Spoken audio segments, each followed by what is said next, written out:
Alleluia. Sì, Signore.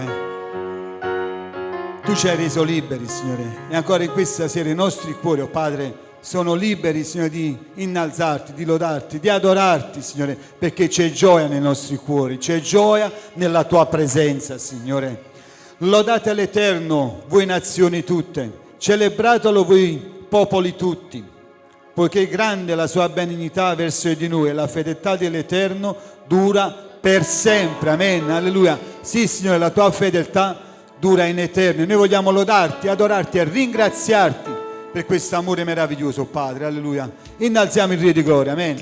Diamo lode e gloria al nostro Signore, alleluia.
Alleluia.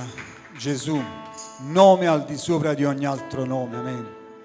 E ancora in questo momento, Signore, siamo grati, oh Padre, per questo nome meraviglioso che ci è stato dato, perché in questo nome, Signore, c'è salvezza, c'è liberazione, c'è guarigione, oh Padre.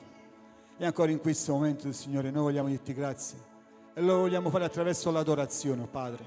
Vogliamo aprire i nostri cuori, Signore, alla Tua presenza. Spirito Santo, scendi nel nostro mezzo, Signore. Tocca, sana, libera, guarisci, Signore, ancora in questa sera. ogni cuore, oh Padre, si possa aprire alla tua presenza questa sera. Io ti prego, Signore, intervieni nei bisogni del tuo popolo, alleluia. Vogliamo ringraziarti, Signore, per il tuo immenso amore, oh Padre. Adoriamo il Signore insieme, amen. Adoriamo la sua presenza. Egli è tutto per noi, alleluia. Chiudi i tuoi occhi e apri il tuo cuore alla sua presenza. Alleluia.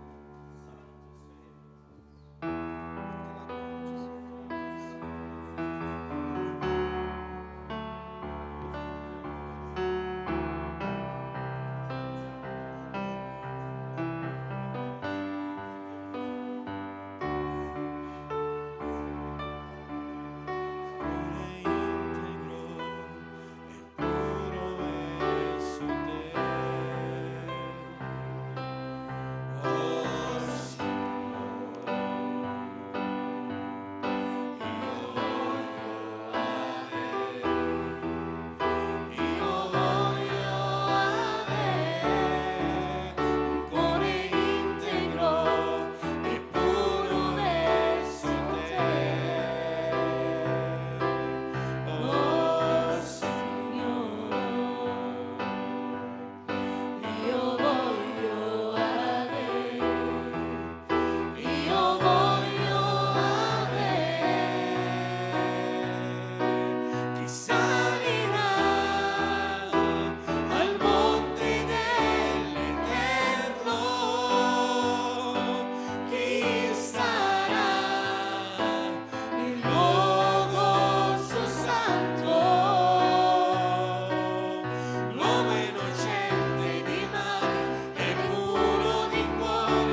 dice la parola che Lazzaro morì e Gesù andò a Betania.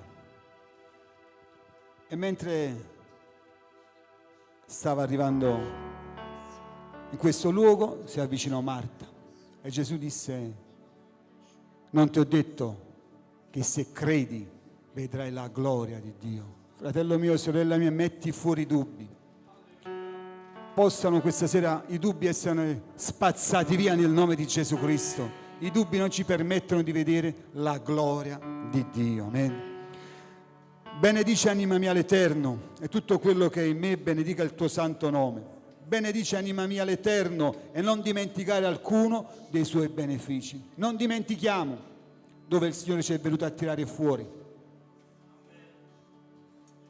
Il Signore si fida di me e di te. Fidiamoci del Signore, amen. Mettiamo fuori i dubbi questa sera e vedremo la gloria di Dio, alleluia. Signore, vogliamo ringraziarti ancora con questa adorazione. Ti preghiamo, Spirito Santo, aiutaci, Signore, a mettere fuori ogni cosa che non è buona per la nostra vita, perché vogliamo vedere la tua gloria manifestarsi, Signore, amen, alleluia. Ti adoriamo, Signore, adoriamo te, Signore, alleluia. Adoralo, libera la tua mente, metti fuori ogni cosa, le problematiche, le afflizioni, le preoccupazioni. In questo momento sei alla presenza di Dio, ogni tuo peso mettilo davanti ai suoi piedi. Se tu credi vedrai la gloria di Dio. Alleluia, la parola di Dio è fedele. La parola di Dio non mente, la parola di Dio è sì ed amen. Ma tu credi e vedrai la gloria di Dio, alleluia. Ti adoriamo, Signore.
Lasciarmi come sono, trasforma la mia vita e purifica il mio cuore. Voglio piacere a te e nel tuo abbraccio che voglio riposare nel tuo abbraccio.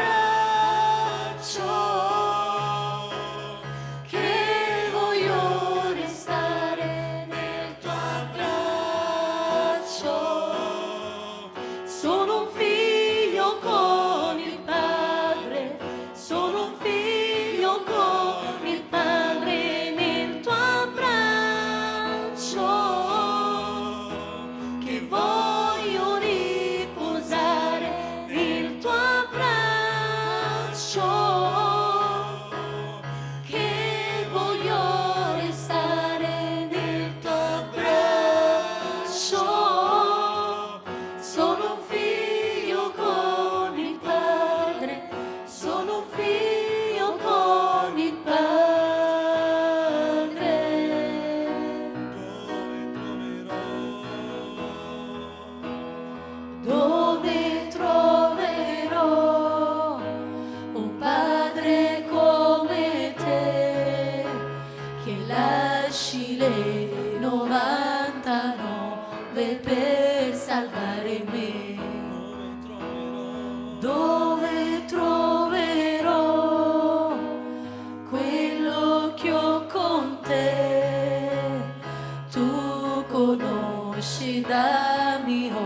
ogni parte di me.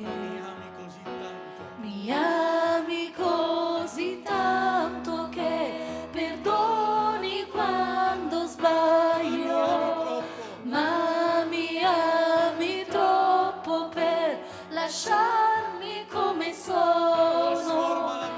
Trasforma la mia vita e purifica il mio cuore. Voglio piacere a te. E nel tuo abbraccio, che voglio riposare nel tuo abbraccio, che voglio restare nel tuo abbraccio.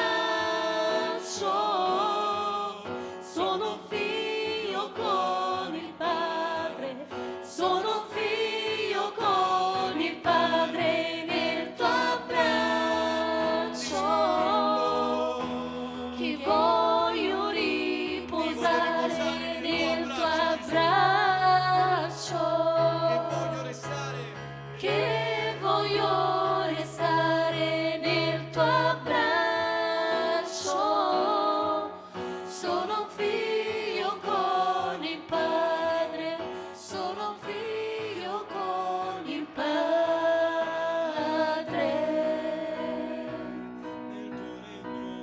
Nel tuo regno sono figlio, so che ho già vinto, per la tua croce ora grido.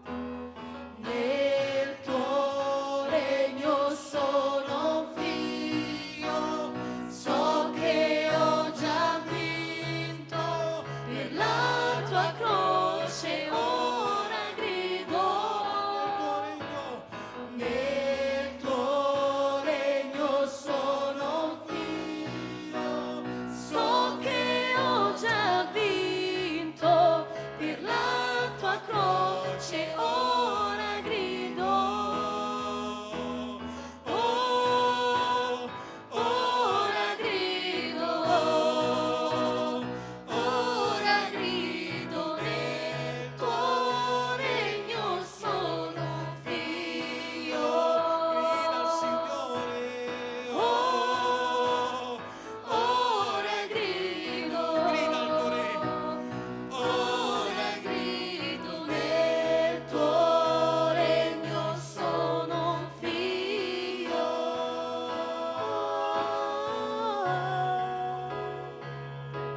Sono figlio nel tuo abbraccio, che voglio riposare nel tuo abbraccio, che voglio restare nel tuo abbraccio. Sono figlio con il Padre, sono figlio con il Padre.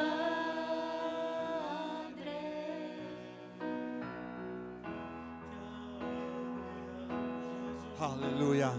Sì, Signore. Nel tuo abbraccio, Signore, ci sentiamo protetti, Signore. Ci sentiamo al sicuro, Padre. Sì, Signore. Tu sei la nostra ancora di salvezza. Tu sei il nostro alto rifugio, Signore. In te abbiamo riposto, Signore, ogni speranza, Padre. E siamo certi e sicuri, Signore, che tu non vieni meno alle tue promesse, Padre. Ancora in questo momento, Signore Dio, vogliamo pregarti per queste richieste di preghiera, Signore. Vogliamo mettere davanti al tuo trono, Signore Pasquale, per guarigione completa nel nome di Gesù Cristo, Signore. Ancora vogliamo pregarti per Margherita e per il pastore, Signore. Stendi la tua mano, Signore. Oh Signore, sostienili, proteggili, Signore. Ungi le loro vite, oh Padre, ed usali per la tua gloria, Signore. Ancora Gabriele, Naomi e Giulia, Signore, per guarigione completa. Signore, stendi la tua mano e riportali nel nostro mezzo, Signore, a lodare, ad innalzare il tuo santo e meraviglioso nome. Ancora Raffaele, Signore, per la sua salute, Signore, e ancora Mena, oh Padre, per la giornata di domani. Tu conosci ogni cosa, Signore. E ancora vogliamo pregarti per Camillo, per Andrea, per Lello, Signore. Stendi la tua mano potente, Signore. Possa tu intervenire secondo la tua grazia e la tua misericordia. E ancora, Signore, vogliamo mettere davanti al tuo trono gli ospedali, le case famiglie, le carceri, Signore, gli orfanotrofi, oh Padre, quei luoghi dove c'è tristezza, desolazione, afflizione, Signore. Ti preghiamo, stendi la tua mano, che la tua parola, Signore, possa penetrare in quei luoghi e possa portare refrigerio, possa portare salvezza. E se abbiamo trovato, Signore, favore davanti a te, usa le nostre vite affinché la tua gloria si manifesti, Signore. E ancora, come è scritto nella tua parola, Signore, oh Dio, quando è preziosa la tua benignità. Perciò i figli degli uomini si rifugiano sotto l'ombra delle tue ali. Essi si saziano dell'abbondanza della tua casa e tu li disseti dal torrente delle tue delizie. Poiché presso di te è la fonte della vita, per la tua luce noi vediamo la tua gloria. Sì, Signore, presso di te c'è la fonte della vita e noi questa sera, oh Padre, vogliamo attingere, Signore, a quella fonte santa che è la tua parola. Io ti prego, Signore, parla ai nostri cuori, ungi le labbra del tuo servo, Signore, e soprattutto che i nostri cuori si aprano affinché possiamo ricevere questo messaggio che scende dal cielo. E a te ancora in questo momento, Padre, vogliamo dare tutta la lode e la gloria, che è in Cristo Gesù, il benedetto in eterno. Amen. Alleluia. Gloria a Dio. Amen. Alleluia. Se c'è qualcuno che vuole testimoniare per la gloria di Dio, lo possiamo fare in questo momento. Alleluia. Se non c'è nessuno, ci prepariamo per l'offerta. Amen. Voglio chiedervi di fare un po' di attenzione quando andiamo in bagno, perché ci sono delle lampade a terra, quindi se dato che è troppo stretto, se passiamo possiamo rompere qualche lampada, la dobbiamo appendere qua per avere più luce. Amen. Ci prepariamo per l'offerta. Alleluia. Signore Dio, ancora in questo momento veniamo a te nel nome di Gesù Cristo. Vogliamo ringraziarti per questa offerta che diamo con tutto il nostro cuore, Signore. E noi vogliamo dare per l'avanzamento del tuo regno, Signore. Ti preghiamo ancora in questo momento. Benedici, oh Padre, il tuo popolo, la tua eredità, Signore. Prenditi cura, Signore, di chi è nel bisogno. E a te diamo tutta la lode e la gloria, che è in Cristo Gesù, il benedetto in eterno. Amen. Alleluia.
Alleluia. Amen. Il Signore viene a prendere la sua Chiesa. Amen. Alleluia. Vogliamo ancora... Prego.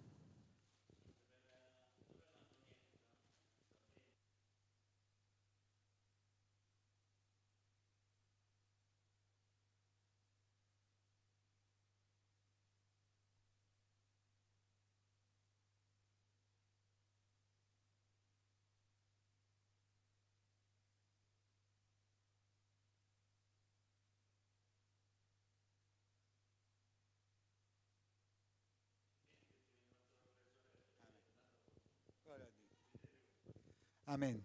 Continuiamo a pregare sempre perché la mano di Dio non è corta ma è allungata. Amen. Vogliamo ascoltare ciò che Dio ha messo nel suo cuore, il cuore del suo servo questa sera. Certamente Dio parlerà alle nostre vite. Amen. Alleluia.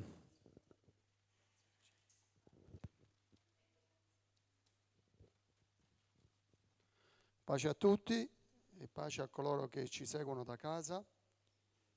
È sempre una gioia essere nella casa di Dio e siamo qui perché vogliamo ricevere, fratelli cari. Stiamo dando al Signore la nostra lode, la nostra adorazione e soprattutto la nostra gratitudine per tutto quello che Egli fa, ma siamo qui per ricevere dalla Sua parola ancora consigli, esortazioni che sono sempre qualcosa di meraviglioso che Dio vuole donare alle nostre vite.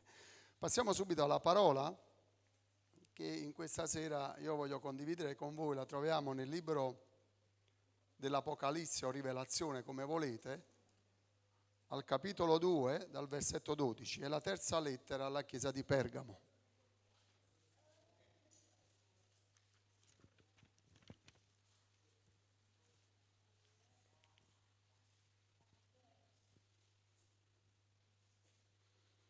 Se abbiamo preso, vogliamo elevare questa parola meravigliosa in alto, questa spada dello Spirito, e vogliamo pregare insieme. Caro Padre, ancora in questa sera, veramente con tutto il cuore, Signore, noi ci accingiamo, Signore, a meditare questa parola meravigliosa, Signore, questa parola, Padre, che ancora oggi, in questo tempo, Signore, dopo tanti anni, Signore, ancora parla al nostro cuore, perché la Tua parola ieri e oggi è in eterno, Signore. Questa parola non passerà. E noi vogliamo ricevere, Signore, ma soprattutto vogliamo mettere in pratica ciò che Tu vuoi dirci per il nostro bene e la nostra crescita. Io Ti prego, Signore, come sempre, che sia il Tuo Spirito Santo a guidare le mie labbra e il mio cuore, Signore, affinché ogni parola detta, Signore, non sia mia, ma che scenda dall'alto per far sì che ognuno di noi possa ricevere in questa sera quello che Tu vuoi dirci. Io voglio ringraziarti in particolar modo, Signore, per ogni cosa che ci stai donando e voglio ringraziarti per la grazia, l'opportunità, il privilegio che Tu mi dai di poterla meditare, Signore, e condividere con i miei fratelli. Signore, voglio ringraziarti e benedirti con tutto il mio cuore, nel nome di Gesù, benedetto in eterno. Alleluia. Allora leggiamo insieme questi pochi righi che troviamo nel secondo capitolo di Apocalisse o Rivelazione, forse è più giusto dire Rivelazione, dal versetto 12. E all'angelo della chiesa in Pergamo scrivi queste cose, dice colui che ha la spada affilata a due tagli: io conosco le tue opere dove tu abiti, laddove Satana ha il suo trono. Tuttavia tu rimani fedele al mio nome, non hai rinnegato la fede in me neppure nei giorni in cui il mio fedele testimone Antipa fu ucciso tra di voi, laddove abita Satana. Ma alcune cose contro di te. Tu hai colà alcuni che ritengono la dottrina di Balaam, il quale insegnò a Balak a porre un'insidia davanti ai figli di Israele per farli cadere, inducendoli a mangiare cose sacrificate agli idoli e a fornicare. Così hai pure alcuni che ritengono la dottrina dei Nicolaiti, la quale cosa io odio. Ravvediti dunque, altrimenti verrò presto da te e combatterò contro di loro con la spada della mia bocca. Chi ha orecchi ascolti ciò che lo Spirito dice alle chiese, e chi vince io gli darò da mangiare della manna nascosta e gli darò una pietruzza bianca, e sulla pietruzza sta scritto un nuovo nome che nessuno conosce se non colui che lo riceve. Fin qui la parola di Dio. Dicevo prima, sono più preferisco dire rivelazione perché questi testi che Giovanni scriverà proprio rivelano ciò che accadrà negli ultimi tempi. Sapete un po' tutto il libro della Rivelazione o di Apocalisse. E quindi vedete anche qui il Signore parla un po' alla Chiesa in senso generale. Sì, si parla di 7 chiese, si parla però che in questa Chiesa del Signore che sta attraversando i tempi, la storia, ci sono tante difficoltà, ci sono tante prove, ci sono tante false dottrine, tanti falsi apostoli. E quindi il Signore, vedete, parla alla sua Chiesa allargata in senso lato, proprio per esortare a questa Chiesa, a coloro che ascoltano la Chiesa del Signore, ad essere attenti, perché, fratelli cari, sapete, il nemico non sta a guardare come molti pensano, il nemico sta sempre lì, diciamo come un leone ruggente, chi possa divorare. E in questi tempi ci accorgiamo che molti, diciamo, lasciano un po' la casa del Signore, lasciano e preferiscono forse il tempo di stare nella casa di Dio, alla presenza di Dio, di stare altrove. E questo è un errore, fratelli cari, perché ogni qualvolta ci sono i servizi di culti, la preghiera, qualsiasi cosa che possa, diciamo, onorare Dio, noi dobbiamo essere presenti. Non possiamo essere in luoghi diversi. Vedete, in questa chiesa, che Pergamo significa un luogo elevato, un luogo di nozze, e ci rappresenta, ci fa capire un po', diciamo, quello che sarà un giorno, perché se il Signore parla ancora alla sua Chiesa in questo tempo è proprio perché il Signore un giorno vuole celebrare le nozze dell'agnello con la sua Chiesa, che saremmo noi qui adesso pochi, ma che è una Chiesa meravigliosa, allargata, e grazie a Dio per questo. Vedete, in questa parola il Signore si presenta, Signore, a questa Chiesa, all'angelo che sarebbe il pastore di questa Chiesa, e si presenta come, diciamo, colui che ha la spada affilata a 2 tagli. In altre chiese si presenterà in un altro modo, perché il Signore, diciamo, si presenta in tanti modi. Una volta il verace, il santo, e questo è sempre Gesù che vuole parlare ai suoi servi, alla sua Chiesa. E in questa Chiesa particolare, fratelli cari, vedete, il Signore parla proprio con una spada che arriva e cerca di tagliare, di dividere. E qualcuno, vi ricordate i discepoli quando erano col Signore, quando il Signore parlava proprio della spada, no? Parlava della spada dello Spirito, ma molti, come Pietro, che sempre capisce altre cose, prende una spada, taglia la riccia a qualcuno, oppure qualcun altro gli presentano 2 spade e il Signore dice: il Signore, lasciate stare. Cioè, dice: non avete capito ancora nulla. Io parlo della spada che viene a dividere, la spada dello Spirito, fratelli cari, che divide le cose spirituali dalle cose carnali. Perché il Signore vuole che noi viviamo nella dimensione dello Spirito, lasciando le cose, diciamo, carnali di questa vita. Vedete, si presenta come questa spada affilata a doppio taglio per dividere, per separare, e comincia il Signore ad affermare nel versetto 13: io conosco le tue opere. Gesù, fratelli cari, conosce le mie e le tue opere. Dice: ma che opere conosce il Signore? Forse qualcuno dice: ma io non sono impegnato nell'opera di Dio. Quale opera il Signore possa conoscere di me? Il Signore non vuole dire questo.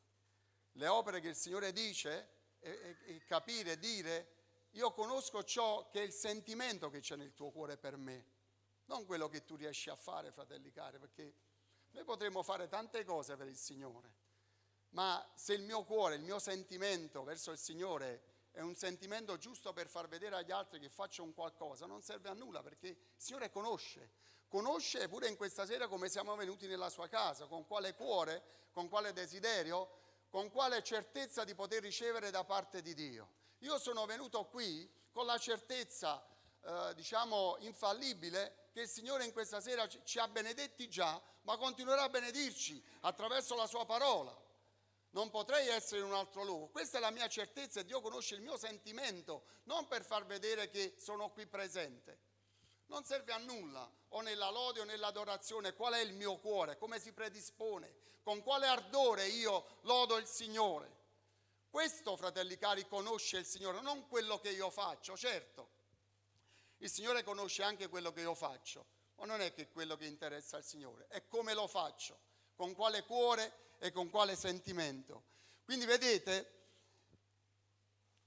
proprio in questo contesto particolare, vi ricordate, c'è una storia proprio qui, dove il Signore osserva quando è nel Tempio, dove in questa cassa del Tempio venivano messi tanti denari, no? C'erano quelle persone che molto ricche, eloquenti, quindi potevano buttare con tanta spavalderia nella cassa del Tempio tanto denaro da far vedere agli altri. Ma il Signore, fratelli cari, sapete questa storia che notò non quello che buttavano tutte quelle persone che erano ricchi, eloquenti, erano benestanti, ma il Signore notò invece 2 spiccioli della vedova, perché vedeva in quelle 2 spiccioli della vedova il cuore, il sentimento di quella donna che aveva affidato quelle poche cose proprio nelle mani di Dio. E Dio vede questo, fratelli, in questo tempo. Quali sono le mie e le tue opere? Dov'è il mio cuore? Dove sta il mio cuore? Con quale sentimento, con quale fiducia io mi accosto e vengo nella casa di Dio? Io mi accosto al Signore. Dio lo sa, fratelli cari, e Dio sapeva e parlava a questa chiesa, ma al pastore di questa comunità, ma io parlo alla chiesa in senso generale, che il Signore ricordava proprio a questa chiesa: io conosco quello che tu fai. E continua la parola di Dio: io conosco dove tu abiti. Dio sa tutto di noi e vede tutto di noi, anche le cose più nascoste o recondite che noi pensiamo che il Signore non veda, o parole che noi pronunciamo forse nel silenzio di certi ambienti. Egli le conosce. Difatti dice: io conosco dove tu abiti. Egli lo sa, ma dove tu abiti, dove abita il tuo cuore, non in via Tizio e Sempronio. E dice però, la parola di Dio continua, cioè laddove è il seggio di Satana, dice la parola di Dio. Dio conosce dove noi viviamo, Dio conosce le difficoltà che noi affrontiamo. Dio conosce, fratelli cari, oggi è un giorno particolare e non so perché il Signore ha messo questa parola nel cuore, me ne sono accorto dopo che oggi è 19 di settembre. Avete capito che cosa voglio dire? Perché c'è una città in festa e quindi non so perché il Signore ha messo, me ne sono strada facendo, parlando con dei fratelli, ci siamo accorti che oggi è un giorno particolare per Napoli e si aspetta. Ma dice la parola di Dio che egli conosce da laddove è il seggio di Satana. Perché noi dobbiamo sapere, fratelli cari, che in particolar modo nel sud Italia, ma l'Italia in particolar modo rispetto ad altri paesi, ci sono dei poteri forti.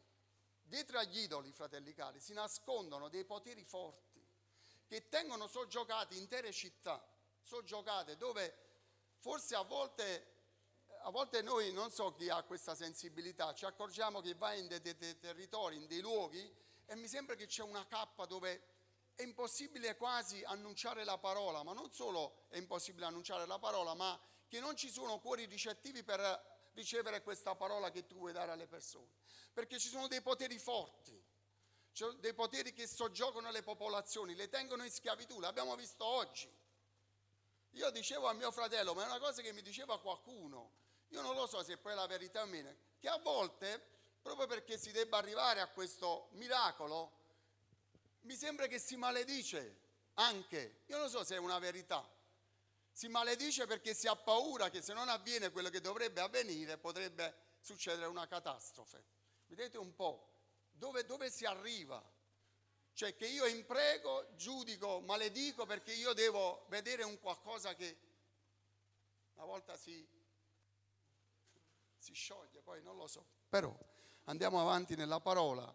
Però per dire che ci sono dei poteri forti, fratelli cari, dove a volte è difficile e noi troviamo difficoltà proprio perché ci sono questi poteri forti.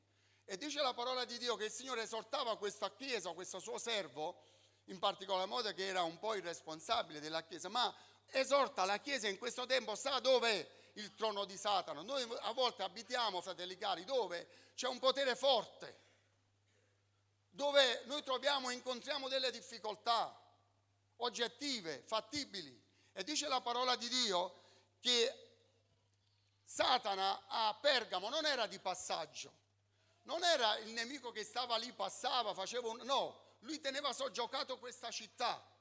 E sapete perché? Perché in questa città, fratelli cari, c'erano 2 templi particolari. Uno era quello di Esculapio, era rappresentato in questo tempio, c'era questo Esculapio, questo serpente che stava lì, pensate, un serpente. e si andava ad adorare questo serpente. Un altro era, diciamo, la casta degli imperatori romani, perché in quel tempo gli imperatori dicevano alle persone che erano ritenuti quasi un dio sulla terra. Quindi c'erano questi due poteri forti che tenevano soggiogata questa città. E penso, vedete, all'opera di questa chiesa in questa città con tanti ostacoli.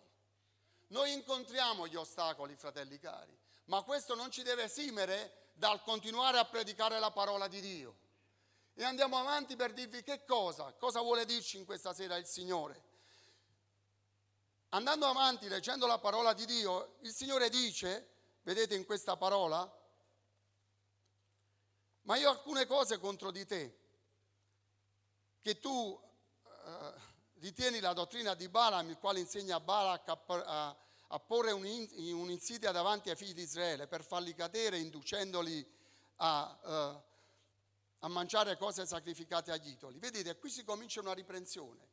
Ma prima di questa riprensione, dice il versetto prima, quando vi ho parlato di Satana, laddove Satana ha il suo trono, tuttavia, ascoltate, egli dice, tu rimani fedele al mio nome e non hai rinnegato la fede in me neppure nei giorni in cui il mio fedele testimone Antipa fu ucciso tra di voi, laddove abita Satana. Vedete, in questa città c'era stata una persecuzione proprio da persone, da questo potere forte che induceva le persone a perseguitare la Chiesa del Signore. E c'era stato un uomo, fratelli cari, Antipa, dice la parola di Dio, che era restato fedele a Dio, ma gli era costata la vita. La mia e la tua fede, fratelli cari, si vede in luce, fratelli cari, delle avversità.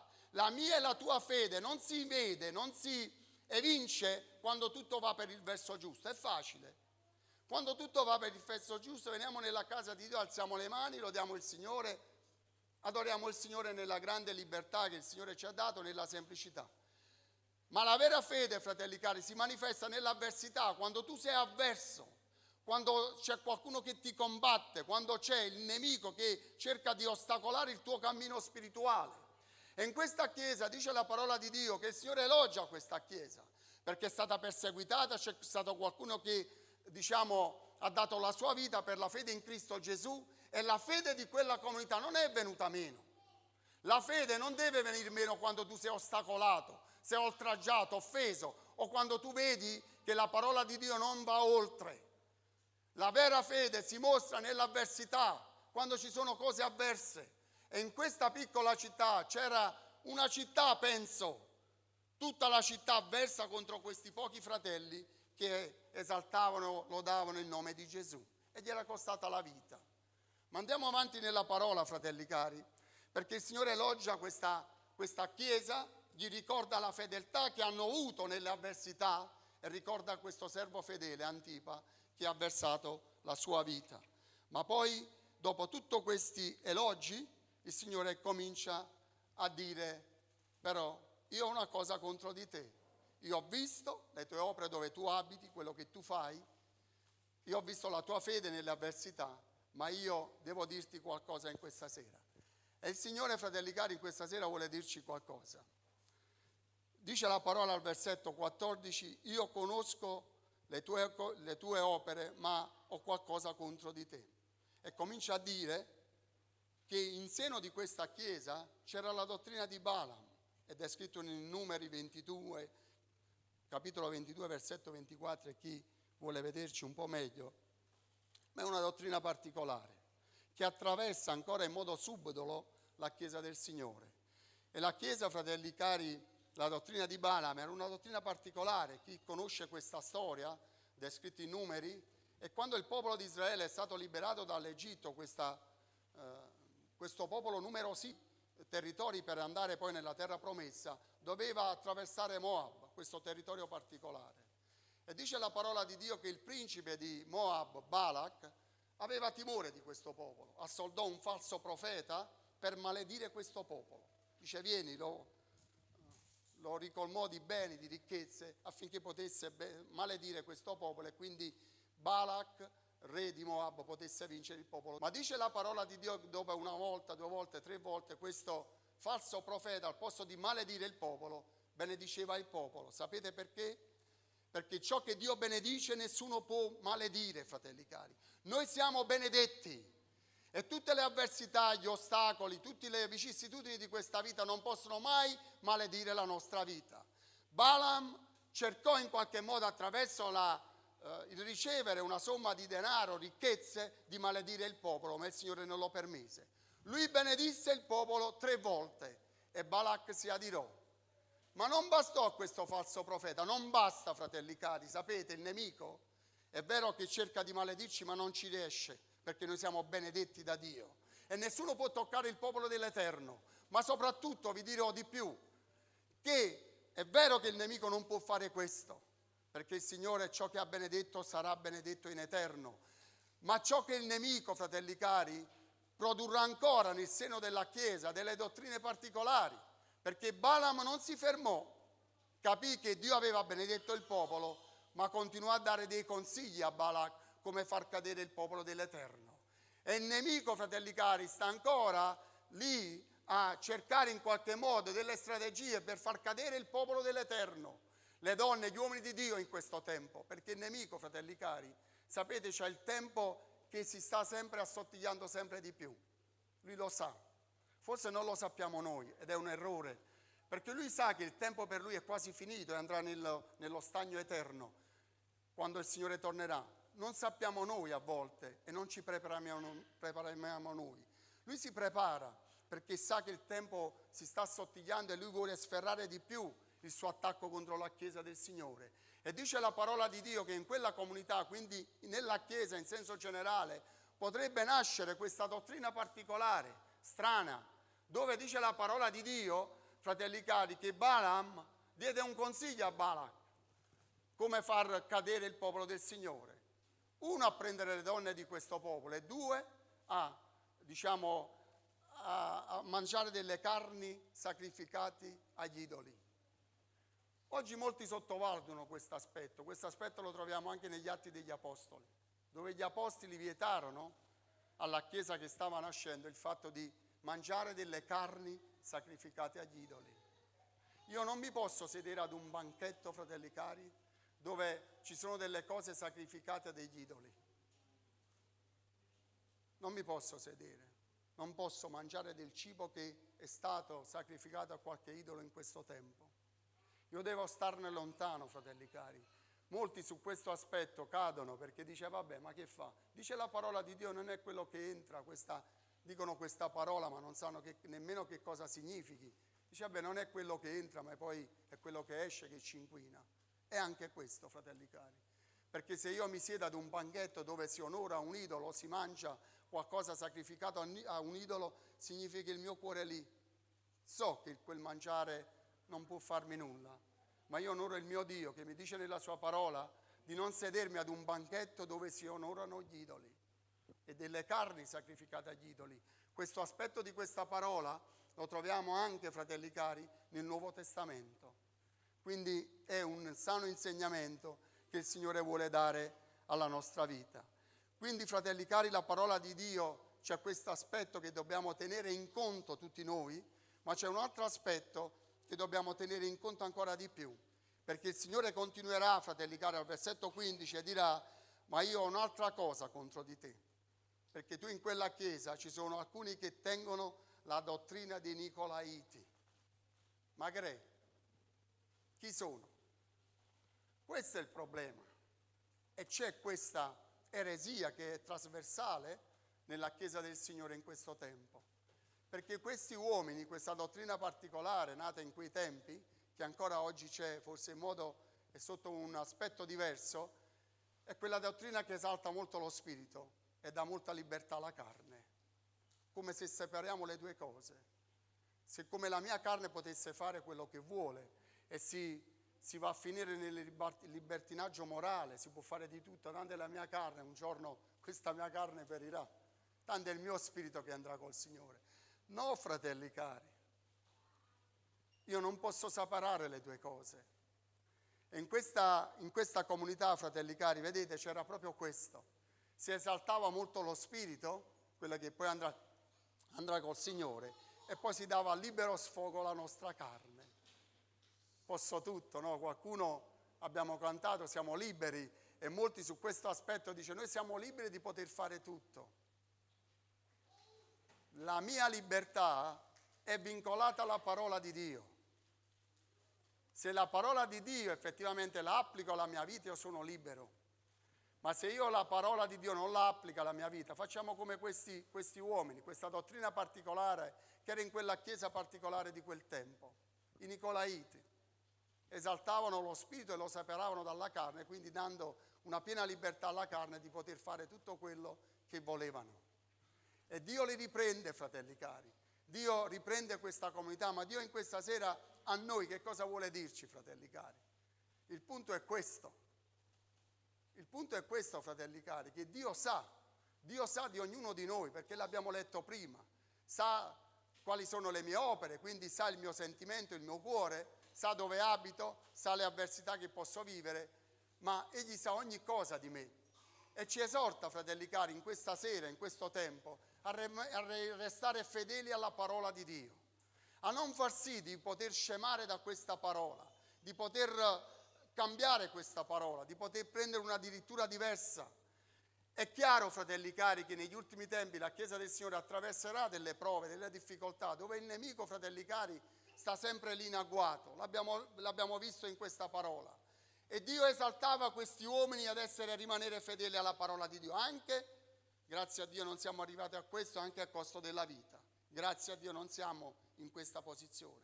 Ma il Signore ci dice in questa sera a tutti noi: è vero che siamo attenti, restiamo fedeli e la nostra fedeltà si mostra proprio nell'avversità, ma il Signore in questa sera ci vuole esortare, ci vuole consigliare, a dire: stai attento, è vero che tu hai resistito forse a delle avversità che ti sono venute contro, ma ci sono altre strategie del nemico che cercano di insinuarsi nella Chiesa, ma soprattutto cercano di insinuarsi nel cuore di ognuno di noi. Fratelli cari, dobbiamo stare attenti. La Chiesa in questo tempo ha bisogno di un continuo ravvedimento, non quello di sedersi sugli allori pensando di essere arrivati dove, no. La nostra vita deve essere un continuo ravvedimento, un continuo porsi e meditare questa parola. E quando si medita questa parola che noi ci troviamo mancanti, abbiamo bisogno del consiglio della parola di Dio, perché il Signore in questa parola, proprio nel libro della Rivelazione, cioè negli ultimi tempi, sa che la Chiesa del Signore attraverserà dei momenti difficili, dove il nemico farà di tutto per cercare di deviare, portare fuori, distruggere, ammazzare, uccidere il popolo del Signore. E il popolo del Signore in questo tempo non deve abbassare la guardia, fratelli cari. Non deve abbassare la guardia come se tutto andasse per il verso giusto.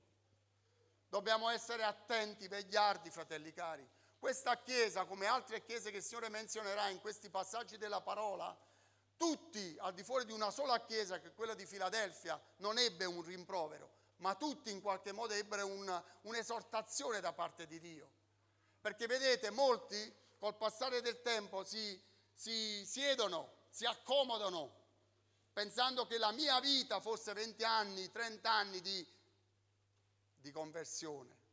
Pure queste oggi mi sono convertito. Che cosa significa? La conversione, fratelli cari, dura tutta la vita. Che significa mi sono convertito? Non significa niente. La mia conversione è una vita che io, fin quando il Signore non tornerà o mi chiamerà prima, io devo convertire la mia vita al Signore, nella direzione di Gesù. No, io mi sono convertito una volta, sto a posto così. No, non è questo, fratelli cari. Perché il nemico, abbiamo visto negli ultimi tempi, cercherà in svariati modi di intrufolarsi nella Chiesa, intrufolarsi nel cuore delle persone con delle dottrine facili, aggraziate. Oggi sapete, non voglio menzionare determinate cose perché ci sono delle frange ma oggi c'è questo aspetto dove c'è una corrente trasversale che dice: noi possiamo tutto, perché alla fine il Signore è buono, Dio è buono. Ma Dio è anche un Dio di giustizia, fratelli cari. Il problema è questo: Dio è giusto e Dio sa di ognuno di noi, l'abbiamo letto in questa parola in questa sera. Conosce le mie e le tue opere, conosce dove noi abitiamo, quindi l'avversità che il nemico ci produce. Ma alla fine vi voglio far rimanere con una parola nel cuore: Se io rimango fedele, abbiamo ascoltato ciò che questa Chiesa ha attraversato, c'è un'esortazione da parte di Dio, riprendere che non bisogna praticare la dottrina dei Nicolaite né seguire i consigli di Balaam, ma dice il Signore, se io rimango fedele in tutte queste avversità, in queste prove, in queste eresie che attraverso, bene, fino alla fine, le opere mie darò possessi delle nazioni ed egli le governerà. Scusatemi, sono andato un po' avanti, ma tornando indietro, è l'ultimo versetto, come diceva, chi ha orecchi ascolti ciò che lo Spirito dice alle chiese, e chi vince io gli darò da mangiare della manna nascosta e gli darò una pietruzza bianca, e sulla pietruzza sta scritto un nuovo nome che nessuno conosce se non colui che lo riceve. Vi dico che cosa significa questo aspetto. Allora noi abbiamo elencato, fratelli cari, che ci sono state avversità, ma che la fede deve rimanere integra, stare attenti alle strategie del nemico, ma alla fine, quando noi attraverseremo tutto questo cammino e rimarremo fedeli nella parola di Dio, rimarremo intatti, fratelli cari, rimaniamo fedeli a ciò che il Signore ci ha consigliato, dice la parola. Ascoltate bene, perché è lo Spirito dell'Eterno che parla. Che alla fine, se noi vinciamo, se saremo fedeli, questo vuole dire, il Signore alla fine ci darà da mangiare della manna nascosta. È un po' come il Signore riprende un concetto dell'Esodo, dove vedete lì, in quel deserto, nutriva un popolo numerosissimo. Dice, ma com'è possibile un deserto? L'acqua, la manna, ma soprattutto poi c'era un lamentio, la carne. Vedete, Dio è potente da poter provvedere alla nostra vita, a tutto ciò che noi abbiamo bisogno, ma soprattutto, fratelli cari, ci darà una cosa che noi dobbiamo tenere nel cuore in questa sera. Egli dice la parola, se rimango fedele, non solo mi darà della manna nascosta, ma gli darò una pietruzza bianca, e sulla pietruzza sta scritto un nuovo nome che nessuno conosce se non colui che lo riceve. Sapete che cos'è questo? È un invito. Ai tempi di Gesù, per invitare le nozze, si faceva proprio questo. Si prendeva una pietruzza bianca, si metteva il nome dell'invitato e si invitava al matrimonio.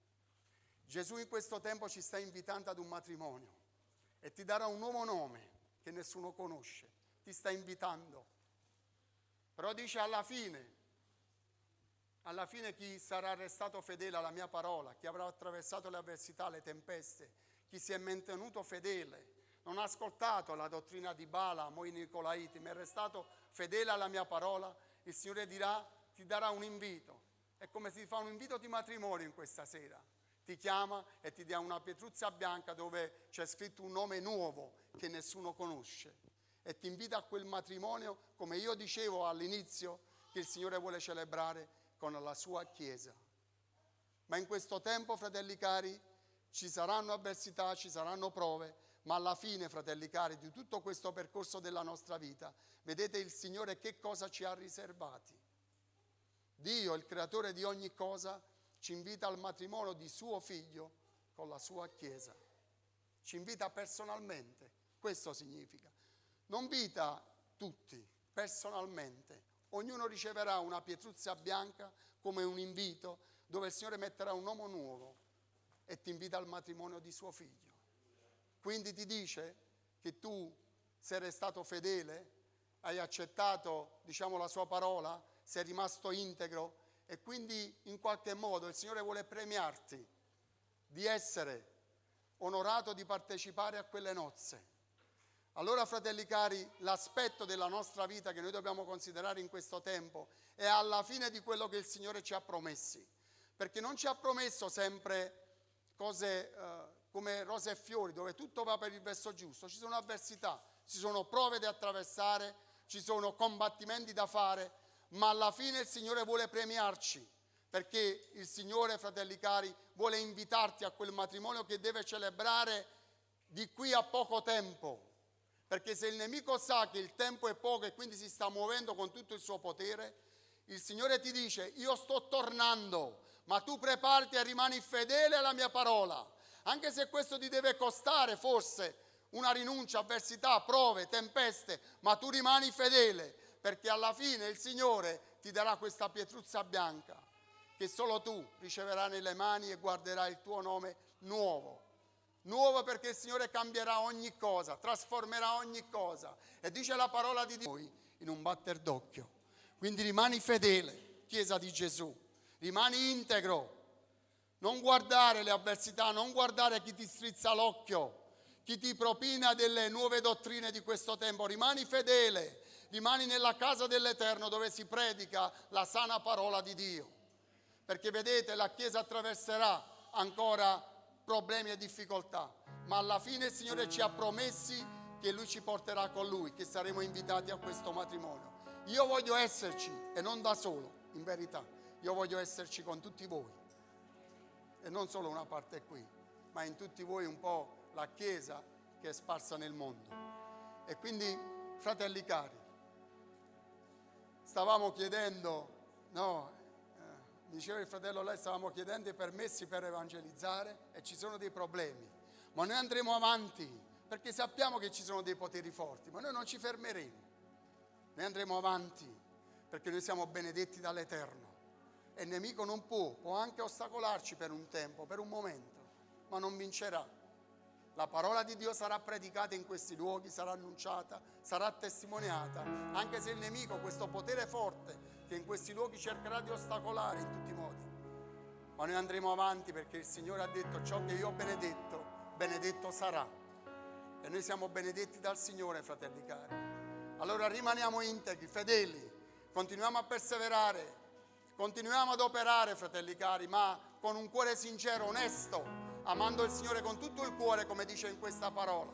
E alla fine aspettati questo premio, questo invito che il Signore ti farà personalmente. Non ti manderà nessuno, verrà Lui e ti darà questo invito con questa pietruzza bianca e dice: vieni benedetto dal Padre mio, tu sei invitato alle nozze e noi vogliamo stare seduti a quella tavola dove il Signore ci servirà.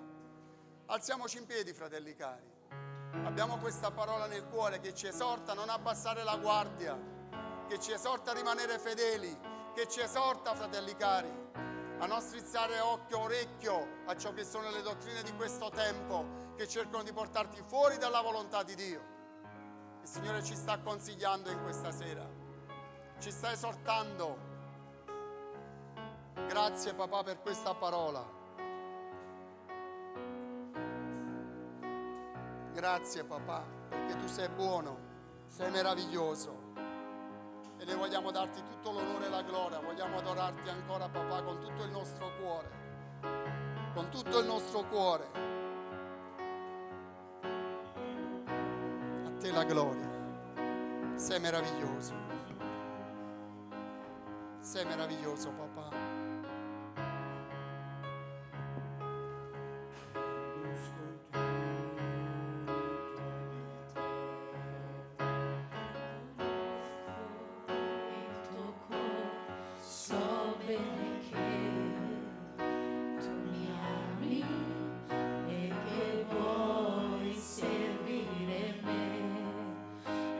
So che sei fedele, anche se il cammino difficile, non aver paura, non temere, io son colui che ti guida, sono colui che ti protegge, riparatore delle brecce.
Alleluia, Signore. Grazie, papà. Grazie, papà. Perché è scritto in questa parola: ravvediti dunque, altrimenti verrò presto da te e combatterò contro di loro con la spada della mia bocca. Se non lo faremo noi, fratelli cari, lo farà il Signore. Combatterà contro di loro, contro falsi apostoli, falsi profeti, contro queste eresie che stanno attraversando la Chiesa del Signore, e li spazzerà via. Ma il Signore esorta noi, chiama noi a ravvederci da tutto questo, a considerare questa parola di questa sera, che ci consiglia di essere attenti, ma soprattutto di perseverare nella parola di Dio, anche nelle avversità, sapendo che Egli le conosce. Ma non è questo, perché Egli ci ha detto, fratelli cari, che è sempre con noi fino alla fine dell'età presente, e noi non possiamo temere, non possiamo indietreggiare, non possiamo sviarci da quella strada, da quel percorso che Egli ha tracciato per tutti noi. Rimani fedele al Signore, perché alla fine, come abbiamo letto, fratelli cari, Egli ci farà questo invito particolare, personale ad ognuno di noi, e ci darà un nome nuovo, e noi vogliamo ricevere quel nome nuovo. Grazie, papà. Vogliamo ancora avere un momento di adorazione, di stare alla presenza di Dio, affinché questa parola possa scavare ancora nel cuore di ciascuno di noi e portare ravvedimento forse da tante cose che stanno inquinando la nostra vita, il nostro percorso, il nostro cuore. Ravvediamoci, fratelli cari. Facciamo sì che lo Spirito dell'Eterno, come noi abbiamo letto, ciò che lo Spirito dice alla Chiesa, questo Spirito che in questa sera ci ha voluti parlare, ravvediamoci, fa che possa veramente scavare nelle nostre vite e portare fuori tutto ciò che è nascosto e d'inciampo a ciò che il Signore ha preparato per noi. Io voglio ravvedermi insieme a voi. Spirito Santo, scendi in questa sera e fa che ognuno di noi possa vedere nel suo cuore, attraverso il tuo Spirito, Padre, e tutto ciò che non ti porta onore, non ti porta gloria, ma che ti offende, Signore. Portalo fuori e lava, Signore, il nostro cuore nel nome di Gesù. Perché noi, quando siamo alla tua presenza, noi vogliamo avere, Signore, cuore puro, mani pure, labbra pure, Signore, come adesso. Io voglio portare, Signore, voglio portare a te, Signore, tutte le mie difficoltà, le mie mancanze, e ti chiedo, Signore, in questa sera ancora di operare nelle nostre vite. Grazie, papà, per la tua parola, perché lo Spirito ancora ci ha parlato, ci ha detto, lo Spirito dice alle chiese, e lo Spirito ha detto alla Chiesa in questa sera, e noi vogliamo ascoltare. Grazie, papà.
risveglierà. In questo luogo si sente già, c'è santità. C'è santità, Chiediamo grazia e misericordia, che il tuo regno venga, aiutaci. In te c'è grazia e misericordia, oggi i redenti dicono Cristo è.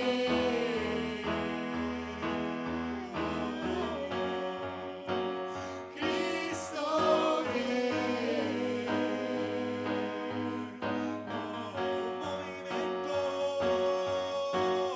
Un movimento risveglierà. In questo luogo si sente già, c'è libertà. C'è libertà nel loro. Un movimento risveglierà. In questo luogo si sente già, c'è santità. c'è santità, Un movimento risveglierà. In questo luogo si sente già, c'è libertà. c'è libertà, Santità. c'è santità, Chiediamo grazia e misericordia, che il tuo regno venga, aiutaci.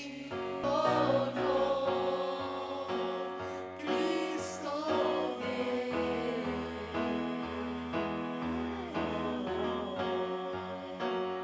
Cristo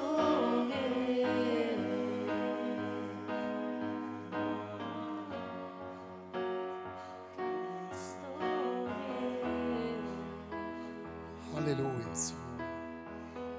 Cristo viene, torna, e viene a rapire la sua Chiesa, quella Chiesa che è rimasta integra, fedele nelle avversità, nelle prove. Egli verrà a rapirla in questo tempo. Noi vogliamo continuare a pregare, fratelli cari, perché ci sono giunte ancora alcune richieste di preghiera da casa, quindi dal web, e noi vogliamo pregare insieme proprio come Chiesa, stendere le nostre mani e pregare per Mariani Trone, per lei e famiglia, Lorenzo per il figlio Matteo, Anna Leone per famiglia, Sorin chiede preghiera anche lui per la sua vita, Mariangela chiede preghiera per la cognata per tumore al seno, che il Signore lo secchi nel nome di Gesù. E vogliamo continuare a pregare per il piccolo Mattias, che Dio lo guardi nella visita di domani, ma anche per degli esami che egli ha fatto già di salute, che siano tutti negativi nel nome di Gesù. E continuiamo a pregare anche per la sorella Antonia, chiede preghiera, io non so se è presente o arriva da casa questa preghiera, se arriva diciamo dalla presenza qui in questo luogo, dopo pregheremo per lei. Noi vogliamo continuare a pregare, fratelli cari, ancora per i nostri fratelli, come è già stato pregato, ma ancora li vogliamo presentare davanti al Signore: Gabriele, Pasquale, Alessandro, Noemi, Camillo, Signore, quanti altri anche conosci, papà. Noi li affidiamo nelle tue meravigliose mani, Signore, sapendo che solo tu puoi debellare ogni male dal loro corpo, e noi proclamiamo libertà da ogni malattia del loro corpo nel nome di Gesù, Signore. Grazie con tutto il cuore, Signore, per tutto quello che ci ha donato in questa sera. Grazie per la tua parola che ci esorta, Signore, a ravvederci, a guardarci ancora dentro, perché forse ci sono ancora delle cose che tu hai visto e notato nel tempo, che sono entrate e che vuoi che vadano via nel nome di Gesù. Noi ti ringraziamo per questa parola, Signore. Ti ringraziamo per l'invito che tu ci farai alla fine del nostro percorso di partecipare a questo matrimonio, ma nel frattempo noi vogliamo fare un bel canto di gioia tutti insieme, proprio in virtù di questo matrimonio che si celebrerà tra il figlio di Dio e la sua Chiesa. Noi siamo Chiesa, noi vogliamo giubilare, vogliamo rallegrarci insieme alla presenza di Dio, quindi diciamo, preludendo a quel giorno meraviglioso, vogliamo già continuare, iniziare a gioire tutti insieme. Alleluia.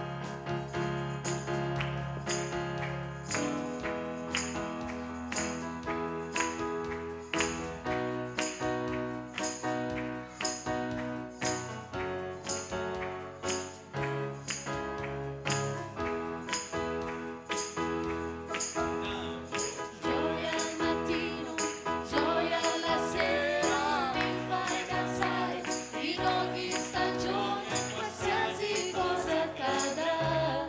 Gioia, oh. Allora, se abbiamo gioia, alzati in piedi, batti le mani al Signore. Gioia Comincia a pregustare ciò che sarà un giorno. in ogni stagione, qualsiasi cosa accadrà. Gioia, oh, perché non dovrei cantare le lodi nelle difficoltà, perché non dovrei darti il mio cuore se vedo la tua bontà.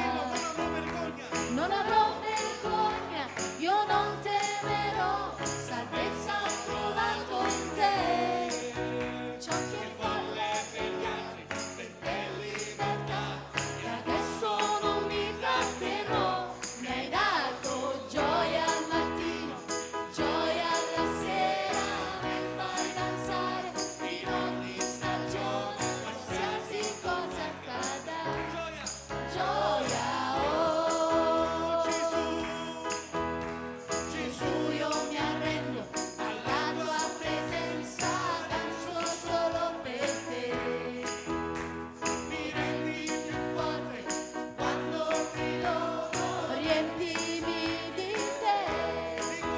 Non avrò vergogna, io non temerò, salvezza ho trovato in te. Ciò che è folle per gli altri, per me libertà, e adesso non mi tratterò. Mi hai dato gioia al mattino, gioia alla sera, mi fai danzare in ogni stagione, qualsiasi cosa accada. Gioia, oh. Dentro al mio cuore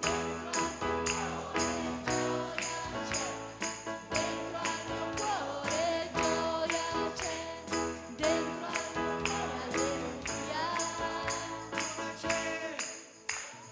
Gioia c'è, dentro al mio cuore gioia c'è, dentro al mio cuore gioia c'è, dentro al mio cuore alleluia. Gesù è La mia gioia, Gesù è la mia gioia, Gesù è la mia gioia, alleluia. Gesù è la mia gioia, Gesù è la mia gioia, Gesù è la mia gioia, alleluia. Alleluia. Solo il Signore poteva cambiare e trasformare le nostre vite dalla tristezza che vivevamo prima alla gioia di adesso, di essere alla presenza di Dio. E noi vogliamo pregare insieme, vogliamo ringraziare il Signore. Caro Padre, al termine di questo servizio di culto che noi abbiamo voluto offrirti con tutto il cuore, noi ti ringraziamo e ti benediciamo e ti chiediamo ancora che la tua guida, i tuoi occhi, Signore, siano ancora su di noi durante il percorso per ritornare alle nostre dimore, Signore. Veglia ancora durante la notte su di noi, rivelandoci, Signore, ancora la tua volontà sulle nostre vite, Signore. Noi ti ringraziamo, Padre, come popolo, come Chiesa, aspettando quel giorno meraviglioso, Signore, che tu, Signore, ci darai personalmente quella pietruzza bianca nelle mani per invitarci, Signore, alle nozze dell'agnello. E noi ti siamo grati e ti ringraziamo e ti benediciamo in quell'unico nome, che è il nome di Gesù, benedetto in eterno. Amen. Dio ci benedica. Pace a tutti.